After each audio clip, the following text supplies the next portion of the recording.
2021년 이후 우려하던 문제가 터졌습니다.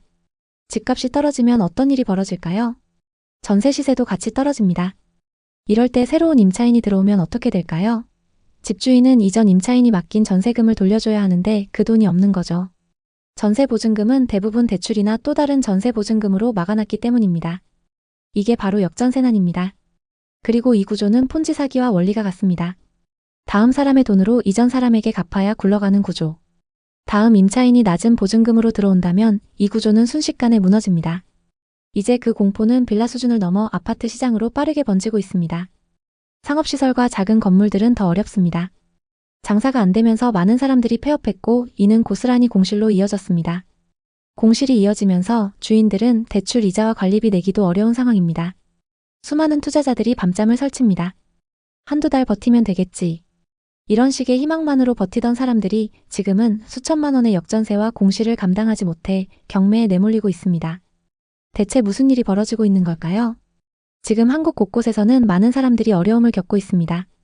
2020년, 2021년 금리가 낮았을 땐 누구나 대출을 받아 투자했었죠. 전세 대출도 잘 나와서 신혼부부여도 신도시 좋은 아파트에 사는 게 가능했어요. 하지만 금리가 계속 오르자 이 사람들이 다 대출에 허덕이기 시작했습니다. 부동산이 오를 땐 모두 희망이 있었지만 부동산이 떨어지자 손 쓸 방법이 없는 상황입니다. 집값은 떨어지고 전세가도 무너지고 공실은 증가하고 있습니다. 또 대출은 막히고 팔리지도 않고 이사갈 곳도 없다는 말까지 나옵니다. 어떤 사람은 전세 보증금을 못 돌려줘서 집을 금매로 던졌고 어떤 사람은 직장을 옮겼는데 이사를 못 간다고 합니다. 영끌에서 투자하면 부동산으로 부자 될 거라 믿었던 사람들. 전세는 안전하니까 전세 대출을 왕창 받았던 사람들. 집값이 계속 오를 거라고 굳게 믿었던 사람들. 그들이 지금 겪고 있는 현실은 상상 이상으로 냉혹합니다. 전세가 떨어졌고 매매가는 더 크게 떨어졌습니다. 이자는 계속 올라서 생활이 어려운 수준이죠. 서울에서 직장 다니면서 아이들 학군도 유지하고 싶었는데 정부의 정책들 때문에 어쩔 수 없이 떠나야 할 것 같아요. 이런 걱정은 많은 임차인들의 현실이 될 수 있습니다. 최근 몇 년간 전세 사기를 비롯한 아파트 가격 급등 등의 부작용이 잇따르며 전세 제도에 대한 신뢰가 급격히 무너지고 있는데요. 월세로 살면 되지 않느냐 생각하시겠지만 현재 서울과 수도권의 아파트 월세가 몇백만 원까지 오르면서 일반 직장인들이 감당하기 어려운 수준입니다. 앞으로 이 상황이 계속되면 임차인들은 원치 않는 이사를 해야 할 가능성이 높아집니다. 서민과 중산층들을 사지로 내모는 꼴이 될 수 있습니다. 특히 신축 아파트를 분양받은 사람들은 계약금 몇천만 원을 날릴 수도 있는데요. 최근 규제들로 갭투자 방식이 완전히 막혔습니다. 규제가 시작되면서 집주인들은 임차인을 구하지 못하고 있어요.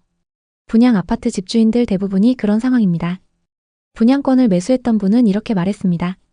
전세 세입자만 구하면 잔금을 메울 수 있었는데 이제 그게 안 된다네요. 사금융에서 고금리 대출을 알아보고 있어요.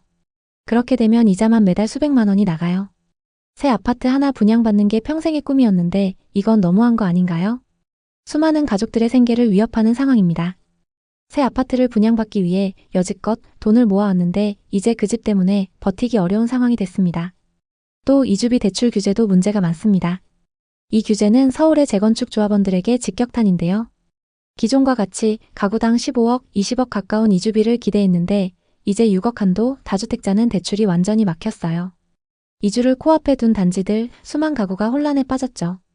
조합원들은 기존 주택 감정가 대출로 이주비를 마련하려 했는데 이제 그 많은 돈을 다 자력으로 해야 하냐며 절망하고 있어요. 요즘 서울과 수도권 부동산 시장은 말 그대로 패닉입니다. 적게는 1억, 2억, 크게는 4, 5억씩 하락한 사례도 보이는데요. 전세 대출을 활용한 부동산 투자는 앞으로 큰 제약을 받게 되고 전세 시장이 월세로 급격히 전환될 가능성이 큽니다. 왜 이런 변화가 예상될까요? 전세 대출이 막히면 집주인들은 잔금을 마련하기 어려워지고 임차인들은 전세 계약을 유지하기 힘들어질 겁니다.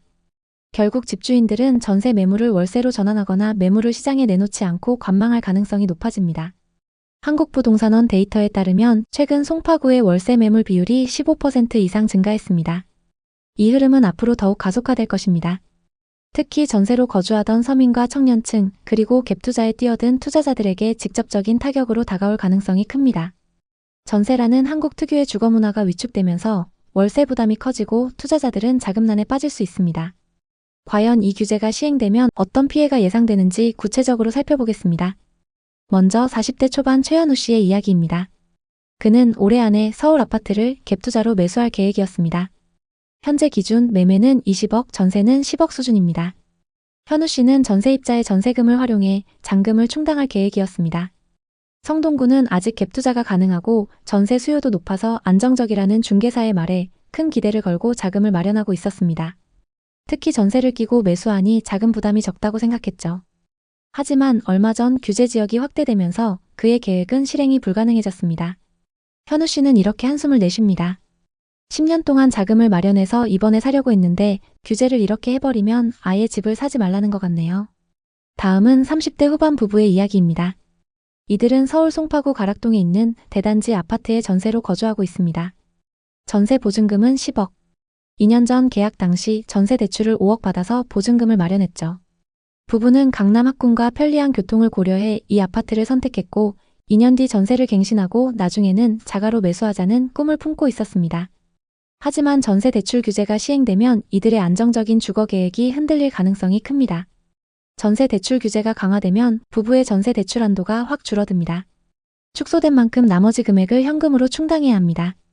하지만 부부가 그동안 모아놓은 돈으로 이 금액을 충당할 수 있을지 걱정입니다. 집주인은 전세 대출 규제로 잔금을 맞추기 어려워지면 전세를 월세로 전환할 가능성이 높습니다.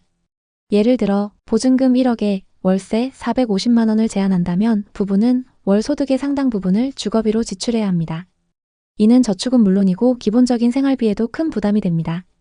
서울에서 전세로 살고 싶었는데 대출 규제 때문에 이제 이사를 가야 할지도 몰라요. 집 없는 사람들만 더 힘들어지는 거 아닌가요? 대출 규제는 투기 수요를 억제하려는 의도지만 부작용도 만만치 않습니다. 특히 전세 대출 제한은 전세의 월세화를 가속화하며 서민과 청년층의 주거 부담을 크게 늘릴 가능성이 높습니다.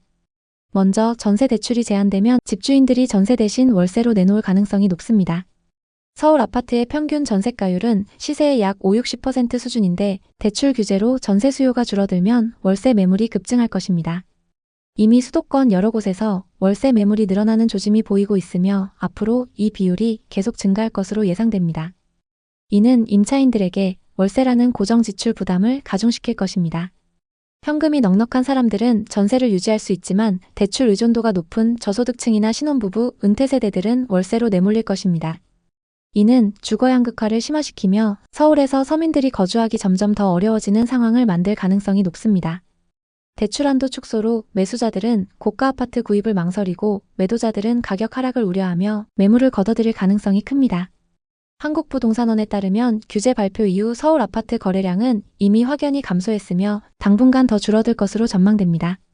규제 강화로 임차인들에게 미칠 피해는 점점 커질 것입니다. 몇 가지 상황을 예상해 보겠습니다. 우선 전세에서 월세로 전환되면서 월세가 급증할 가능성이 큽니다.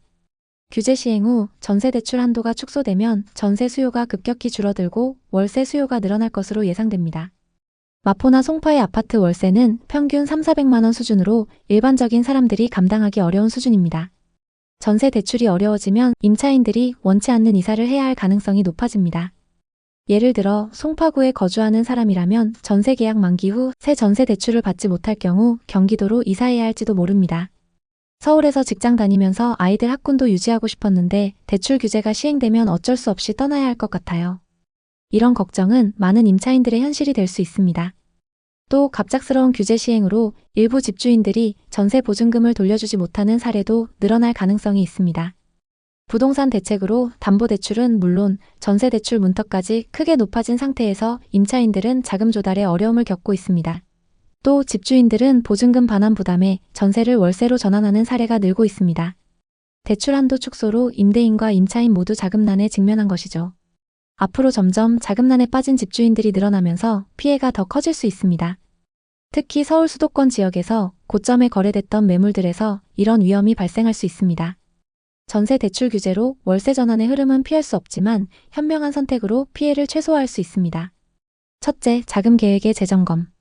앞으로 점점 대출 한도가 줄어들 가능성이 크니 본인의 자금 여력을 미리 점검하세요. 전세 대출에 의존하던 분이라면 월세 전환 가능성을 염두에 두고 예산을 재조정해야 합니다. 예를 들어 월세 부담이 커질 경우 저축 계획을 수정하거나 미리 몇 개월치 예산을 확보하는 것도 방법입니다. 둘째, 비규제 지역 고려. 자금 여력이 부족하다면 비규제 지역으로 눈을 돌려보는 것도 전략입니다. 동탄, 구리처럼 이미 풍선 효과로 오르고 있는 지역도 있다고 하니 잘 살펴보시는 것도 좋습니다. 셋째, 전세 계약 시 주의. 전세 계약을 할 때는 집주인의 자금 상황과 부동산 등기부를 철저히 확인하세요. 규제 시행으로 전세 사기 위험이 높아질 수 있으니 전세 보증보험 가입 여부를 꼭 확인해야 합니다. 넷째, 장기적인 주거 계획. 전세의 월세화가 가속화될 가능성이 크니 장기적으로 자가 마련을 목표로 하는 것이 중요합니다. 연속된 부동산 규제와 앞으로 시행될 추가 규제들은 서울과 수도권 부동산 시장에 위기와 기회를 동시에 만들 것입니다. 그 누구도 여러분을 지켜주지 않습니다. 정부도 은행도 회사도 여러분의 안전을 책임지지 않습니다. 결국 자기 자신을 지킬 수 있는 사람은 자기 자신뿐입니다. 하지만 절망할 필요는 없습니다. 아는 것, 생각하고 준비하는 것만으로도 이미 대부분의 사람들보다 앞서 있습니다. 미리 준비해둔다면 그 속에서 더 큰 기회를 잡을 수 있습니다. 오늘의 이야기에 공감하셨다면 구독과 좋아요를 눌러주세요. 끝까지 시청해주셔서 감사합니다.